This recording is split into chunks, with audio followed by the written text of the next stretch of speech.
રાજકોટના ઉપલેટા નગરપાલિકામાં જીમના સાધનો માટે પેમેન્ટ મામલે વિવાદ સર્જાયો છે। અઢી વર્ષથી પેમેન્ટ ન મળતા રોષે ભરાયેલા કોન્ટ્રાક્ટરે હવે સ્પોર્ટ્સ કોમ્પ્લેક્સમાંથી જીમના સાધનો પરત ખેંચી લીધા છે। કોન્ટ્રાક્ટરનો આક્ષેપ છે કે નગરપાલિકા દ્વારા ₹5 લાખના સાધનો બેસાડવામાં આવ્યા હોવા છતાં પણ પેમેન્ટ માટે ફૂટી કોડી પણ ચૂકવવામાં આવી નથી। કોન્ટ્રાક્ટરે પાલિકાના માજી પ્રમુખ મયુર સુવા અને એન્જિનિયર નિલેશ ભેડા પર વિશ્વાસઘાતનો ગંભીર આક્ષેપ કર્યો છે।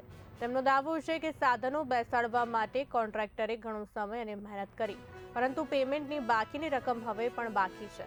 ઉપલેટા નગરપાલિકાના અણઘડ વહીવટી તંત્રની આ કિસ્સો જાડી ખાય છે। કંપનીનું નામ HP ઇન્ફોસિસ છે। જે તે સમયે 2022માં પ્રમુખશ્રીના કહેવાથી અને નિલેશભાઈ એન્જિનિયરના કહેવાથી મેં એક કામ કરેલું હતું જીમના સાધનો સ્પોર્ટ કોમ્પ્લેક્સના ઓપનિંગ ટાઈમે, અને મને ત્યારે સૂચવવામાં આવ્યું હતું કે તમે કામ કરી આપો, પાછળથી અમે તમારું પેમેન્ટ કરી આપશું। પણ 2022થી આજ સુધી મેં ઘણી વખત રિક્વેસ્ટ કરી, પણ મારા પેમેન્ટમાં કોઈએ ધ્યાન આપ્યું નથી। અને છેલ્લે મને ચીફ ઓફિસર સાહેબ એમ કહે છે કે ભાઈ તમે તમારા સાધનો અહીંથી નિકાલી જાઓ।